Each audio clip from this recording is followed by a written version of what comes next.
يا من يرى ما في الضمير ويسمع، أنت المعد لكل ما يتوقع.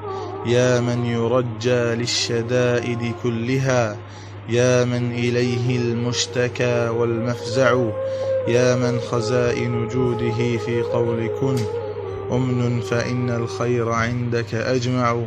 ومن الذي أدعو وأهتف باسمه، إن كان جودك عن فقيرك يمنع.